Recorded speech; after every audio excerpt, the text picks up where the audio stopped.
अगर आपके पास ऐसे दो नोट हैं तो ये वीडियो आपके लिए है, क्योंकि इस वीडियो में हम डिस्कस करने वाले हैं 5 ऐसे स्टॉक जो कि 200 रुपए के अंदर मिल रहे हैं। इसी के साथ साथ ये सारे स्टॉक्स आपको डिविडेंड देते हुए भी मिल सकते हैं। लेकिन एक इंपॉर्टेंट चीज मैं आपको बता दूं कि अगर आपने ये पूरी वीडियो नहीं देखी तो ये जो पैसे हैं ये पूरी तरीके से खराब हो सकते हैं, क्योंकि कुछ ऐसे पैरामीटर्स हैं जो आपको पता होने चाहिए। सो मेरा नाम है अभिषेक उपाध्याय, आप देख रहे हो ग्रो विद अभी। डायरेक्टली चलते हैं वीडियो की साइड। तो सबसे पहली चीज जो आपको पता होनी चाहिए, जब भी हम डिविडेंड स्टॉक्स की बात करते हैं तो सिर्फ डिविडेंड से फर्क नहीं पड़ता, क्योंकि अगर हम सिर्फ डिविडेंड पे फोकस करेंगे तो काफी सारा लॉस हो सकता है। जब भी हम डिविडेंड वाले स्टॉक की बात करते हैं तो यहां पे वो स्टॉक सनराइज सेक्टर में भी होना चाहिए, क्योंकि काफी सारी कंपनीज डिविडेंड तो दे देती है लेकिन उनका स्टॉक प्राइस ही करेक्ट कर जाता है, जिससे आपको नेट लॉस होता है। अब जो स्टॉक हम यहां पे डिस्कस करेंगे वो हाई डिविडेंड के साथ साथ सनराइज सेक्टर में भी काम कर रहे हैं। सेकंड इंपॉर्टेंट चीज, जो डिविडेंड है वो मैंडेटरी नहीं है। काफी सारे केसेस में ऐसा होता है कि कंपनी पास्ट में तो डिविडेंड देते हुए दिखी है, लेकिन फ्यूचर में अपने बिजनेस की ग्रोथ की वजह से वो डिविडेंड देना बंद कर देती है। इसलिए हर क्वार्टर ऑन क्वार्टर के रिजल्ट्स में हमें ये देखना चाहिए कि इस क्वार्टर में ये कंपनी डिविडेंड दे रही है या फिर नहीं। थर्ड इंपॉर्टेंट पैरामीटर जो आपको रिजल्ट में भी देखना चाहिए कि जो भी कंपनी डिविडेंड दे रही है वो डिविडेंड क्यों दे रही है। ऐसा तो नहीं है कंपनी लॉस में जा रही है उसके बावजूद डिविडेंड दे रही है। अगर वो कंपनी लॉस में जा रही है और उसके बावजूद डिविडेंड दे रही है तो इस सिचुएशन में जो प्रमोटर है वो अपने लिए कैश निकाल रहा है, और ये चीज कंपनी की ग्रोथ के लिए अच्छी नहीं होती। काफी बार डिविडेंड बैकफायर कर सकता है। इसलिए जो स्टॉक्स हमने चूज करे हैं यहाँ पे, वो जो कंपनी है वो हेल्दी ग्रोथ कर रही है, इसी के साथ साथ एक ठीक ठाक डिविडेंड दे रही है, क्योंकि हाई कैश फ्लो वाला बिजनेस इनके पास है। नेक्स्ट पैरामीटर वो सबसे इंपॉर्टेंट है, जब भी हम किसी भी कंपनी में इन्वेस्ट करें उसके मैनेजमेंट को जरूर देखना चाहिए, क्योंकि जो प्रमोटर होता है कंपनी का, अगर वो अच्छा नहीं है तो जो आपका स्टॉक है वो बढ़ते बढ़ते भी गिर सकता है, काफी लॉस हो सकता है। इसका एग्जांपल हमने येस बैंक के केस में देखा था, जहां पे काफी सारे इन्वेस्टर्स को लॉस हो गया था, क्योंकि वो जो कंपनी थी वो all of the sudden collapse कर गई थी। तो इसीलिए क्वार्टर ऑन क्वार्टर के जो रिजल्ट्स हैं वो आपको हर बार जरूर ट्रैक करने चाहिए। नेक्स्ट इंपॉर्टेंट चीज जो आपको पता होनी चाहिए कि स्टॉक में इन्वेस्ट करने का सही तरीका है एसआईपी।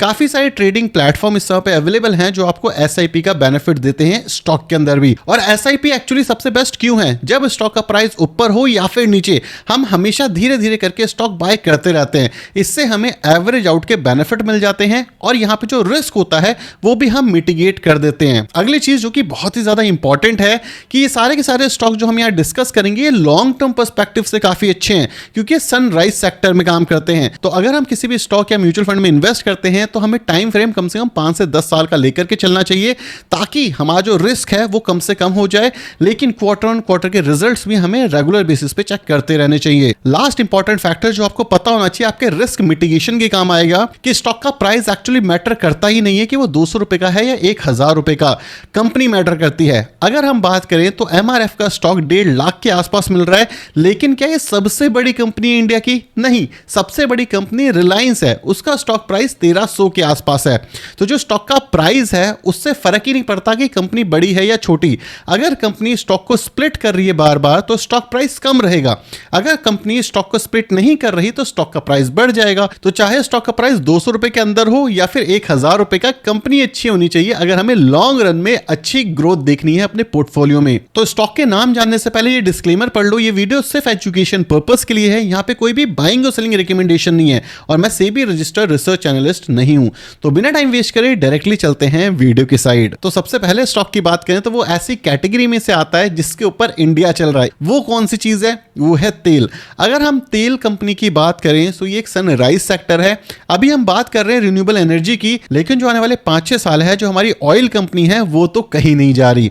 इसी वजह से जो हमारा पहला स्टॉक है उसका नाम है Indian oil corporation. Indian oil corporation को महारत्न कंपनी कंट्रोल करती है, जो कि गवर्नमेंट ऑफ इंडिया की है। इनका जो बिजनेस सेगमेंट है वो रिफाइनरी का है, पाइपलाइन का है, ट्रांसपोर्टेशन का है, पेट्रोलियम प्रोडक्ट बनाते हैं, R&D करते हैं, एक्सप्लोरेशन करते हैं, प्रोडक्शन करते हैं, मार्केटिंग करते हैं नेचुरल गैस एंड पेट्रोकेमिकल की। तो इस कंपनी का जो मार्केट कैप है वो है 2,31,000 करोड़ का, मतलब एक लार्ज कैप की कंपनी है।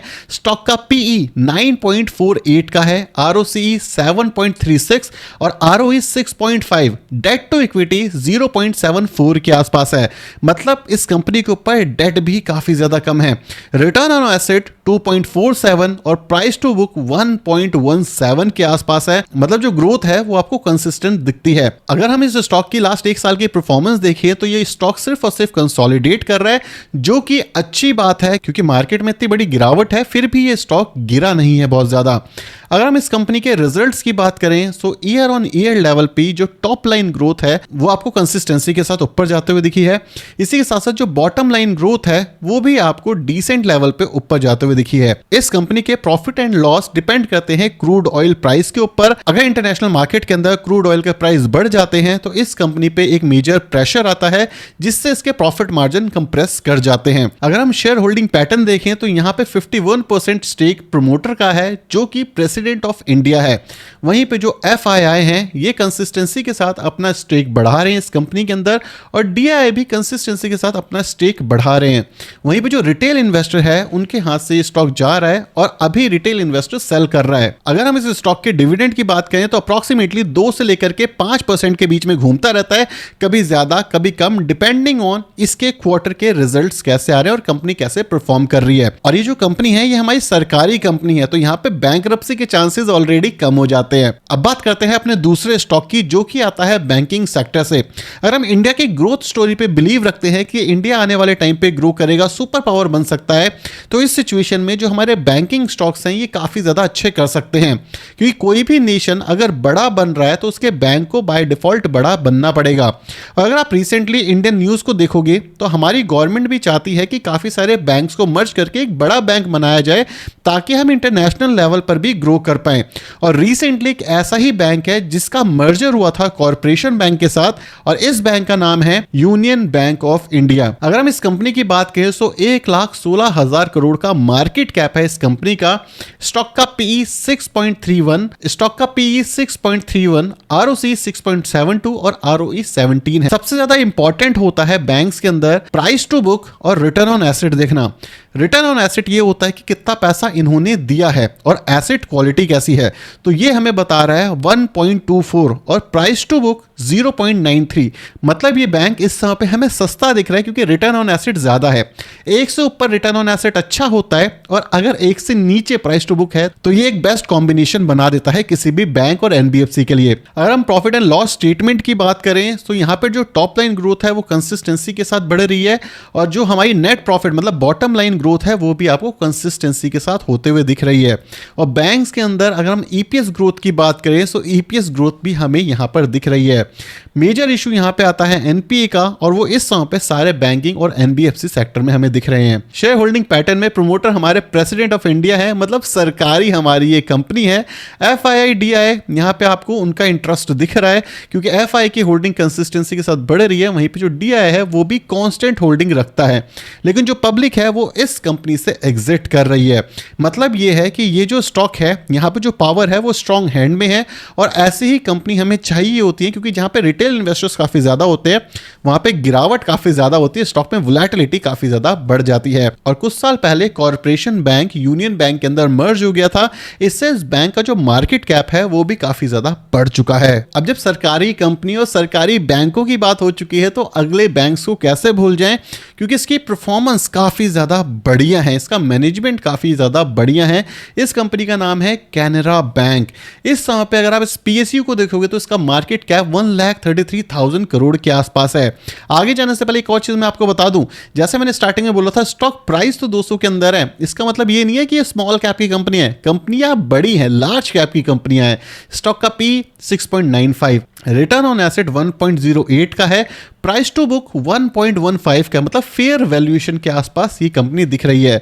यहां पे जो नेट इंटरेस्ट मार्जिन है ये 3 का है, ग्रॉस NPA 4 और नेट NPA 1.27। 1.27 NPA डेफिनेटली ज्यादा है, इस पे काम किया जाएगा और धीरे धीरे करके कोशिश कर रहे हैं। मैनेजमेंट ये कह रहा है कि NPA हम कम करेंगे क्योंकि NPA अगर ज्यादा हो जाता है बैंक्स के अंदर मतलब डिफॉल्ट रेट बढ़ गया है, मतलब जो एसेट क्वालिटी है वो खराब हो गई है। लेकिन यहाँ पे कैनरा बैंक की जो एसेट क्वालिटी है ये ठीक ठाक हमें दिख रही है और मैनेजमेंट ये कहता है कि फ्यूचर में हम एसेट क्वालिटी पे और भी ज्यादा काम करने वाले हैं। यहीं पे जो नेट इंटरेस्ट मार्जिन है 3.5 का, ये एक्चुअली ज्यादा है इसके अंदर भी मैनेजमेंट ने बोला है जैसे जैसे इंटरेस्ट रेट कट होंगे हम अपने निम रेशियो को भी नीचे लेकर के आएंगे। स्टॉक प्राइस की बात करें तो रिसेंटली एक अच्छी ग्रोथ इस स्टॉक के अंदर हमें देखने को मिली है। Profit and loss statement year on year level की अगर हम देखें तो जो टॉप लाइन है उसमें कंसिस्टेंसी ग्रोथ आई है, जो बॉटम लाइन है इसमें भी हमें कंसिस्टेंसी के साथ ग्रोथ दिख रही है। टीटीएम मतलब जो नेक्स्ट ईयर है अभी यहां पे माना जा रहा है कि थोड़ी सी गिरावट हो सकती है, लेकिन जिस हिसाब से इंटरेस्ट रेट कट हो रहे हैं यहां पे वो गिरावट हो सकता है ना हो। ऐसा क्यों, मैं आगे बताता हूं। अगर हम शेयर होल्डिंग पैटर्न की बात करें तो कंसिस्टेंसी के साथ प्रेसिडेंट ऑफ इंडिया ने 62% की होल्डिंग रखी है। एफआईआई यहां पे काफी इंटरेस्टेड दिख रहे हैं क्योंकि कंसिस्टेंस ग्रोथ है। डीआईआई यहां पे कंसिस्टेंसी के साथ ग्रोथ दिखा रहे हैं और जो पब्लिक है इसके हाथ से शेयर जा रहा है। अगेन ये एक अपॉर्चुनिटी आपको दिखती है। अगर आप एक चीज नोट कर पा रहे हो तो ज्यादातर स्टॉक्स जो हम यहां डिस्कस कर रहे हैं वहां पे एफआईआई मतलब फॉरेन इंस्टीट्यूशंस और डीआईआई मतलब डोमेस्टिक इंस्टीट्यूशंस काफी ज्यादा इंटरेस्टेड हैं। मतलब बड़े इन्वेस्टर्स कुछ ना कुछ तो देख रहे हैं इन सारे के सारे स्टॉक्स में, और जिस हिसाब से रेट कट हो रहा है banking, NBFC, home finance companies को काफी बेनिफिट होने वाला है।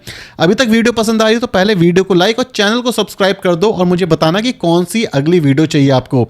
अब चलते हैं अपने थर्ड स्टॉक की साइड। अगला स्टॉक है हमारा एनएचपीसी। एनएचपीसी नवरत्न पब्लिक सेक्टर यूटिलिटी कंपनी है, गवर्नमेंट ऑफ इंडिया की flagship hydro electric generational company है। ये कंपनी प्राइमरली इन्वॉल्व है generation and scale of bulk power and various power utilities के अंदर। ये कंपनी इन्वॉल्व है प्रोजेक्ट मैनेजमेंट में, कंस्ट्रक्शन कॉन्ट्रैक्ट में। एनएचपीसी लिमिटेड अगर हम इसके मार्केट कैप की बात करें 77,000 करोड़ का मार्केट कैप है। स्टॉक का पीई 24.4 का है। अगर हम इसके प्राइस टू बुक की बात करें 1.88 और रिटर्न ऑन एसेट 3.43 जो कि काफी बढ़िया है। एनएचपीसी जो कंपनी है ये मनी इंटेंसिव बिजनेस में है, तो इसीलिए यहाँ पे जो डेट है ये आपको एक्चुअली ज्यादा दिखेगा। जितने भी बिजनेस केपेक्स ओरिएंटेड होते हैं यहाँ पे आपको डेट ज्यादा दिखता है। कंपनी के स्टॉक प्राइस की बात करें तो एक डिसेंट लेवल की ग्रोथ हमें दिखी थी और इस समय पे एक मेजर करेक्शन से जा रहा है। एक अच्छा सपोर्ट हमें 76 के आसपास यहाँ पे देखने को मिल जाता है जो करंट प्राइस के आसपास ही है। अगर हम बात करें ईयर ऑन ईयर लेवल के रेवेन्यूज की तो टॉप लाइन यहाँ पे कंसिस्टेंसी के साथ ग्रोथ हो रही है, मतलब सेल्स नंबर बढ़ रहे हैं। जो बॉटम लाइन है ये भी कंसिस्टेंसी के साथ ग्रोथ हो रही है जो कि एक पॉजिटिव साइन है कंपनी के लिए। अगर हम इसके शेयर होल्डिंग पैटर्न की बात करें तो यहाँ पर 67% होल्डिंग है प्रेसिडेंट ऑफ इंडिया की।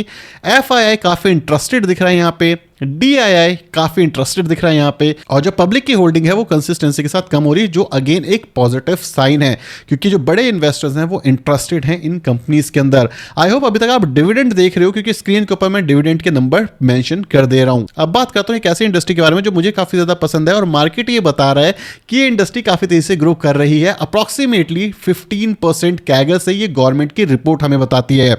इस कंपनी का नाम है housing and urban development corporation. ये कंपनी बेसिकली क्या करती है, जो हमारे टियर 2 टियर 3 सिटीज के गांव देश है वहां पे घर बनाने के लिए, जमीन खरीदने के लिए जो पैसा चाहिए होता है ये कंपनी उसको प्रोवाइड करती है। और इस कंपनी का जो टिकट साइज होता है वो 6 लाख से 11 लाख के लोन प्रोवाइड करती है घर खरीदने के लिए। तो जो लोन ये लोग देते हैं वहां पे टिकट साइज काफी कम है तो रिस्क काफी कम हो जाता है। सेकेंड चीज, इंडिया के अंदर इंसान घर बेचना लास्ट ऑप्शन कंसिडर करता है, तो अगर दुनिया इधर से उधर हो जाए, कोई इंसान अपना घर बेचना नहीं चाहता, तो सेफ्टी भी इस कंपनी के साथ आती है। अगर हम बात करें हाउसिंग एंड अर्बन डेवलपमेंट की तो मार्केट कैप 42,000 करोड़ का है, मतलब मिड कैप कैटेगरी की कंपनी है। स्टॉक का पी 15.3, प्राइस टू बुक 2.37 और रिटर्न ऑन एसेट 2.44, मतलब अच्छा एसेट क्वालिटी है इनके पास। अगर हम इस स्टॉक के प्राइस की बात करें तो इस समय पे कंसोलिडेट कर रहा है। इसी के साथ साथ top line bottom line growth year on year level पे अगर हम देखें तो अच्छी टॉप लाइन ग्रोथ हो रही है और बॉटम लाइन ग्रोथ भी कंसिस्टेंसी के साथ हमें दिख रही है। और अगर हम इसके ईपीएस की बात करें तो ईपीएस मतलब अर्निंग पर शेयर भी यहाँ पे आपको बढ़ता हुआ दिख रहा है। अगर प्रमोटर की बात करें तो यहाँ पर भी हमारी गवर्नमेंट मेन प्रमोटर है। एफआईआई यहाँ पे काफी इंटरेस्टेड है, डीआई यहाँ पे इंटरेस्टेड है, अगेन यहाँ से भी रिटेल इन्वेस्टर्स निकल रहे हैं। अगर हम बात करें हाउसिंग एंड फाइनेंस कंपनी की तो ये कंपनी काफी ज्यादा इंटरेस्टिंग है क्योंकि जो टियर 2 और टियर 3 सिटीज के लोग हैं उन्हें घर चाहिए और घर में लोन चाहिए और लोन के लिए ये कंपनी अवेलेबल है। और जैसे जैसे रेट कट हो रहा है इनका बोरोइंग कॉस्ट भी कम हो रहा है और जो लोन डिप्लॉयमेंट है वो भी बढ़ता जा रहा है, जिस वजह से ये कंपनी काफी इंटरेस्टिंग हो जाती है।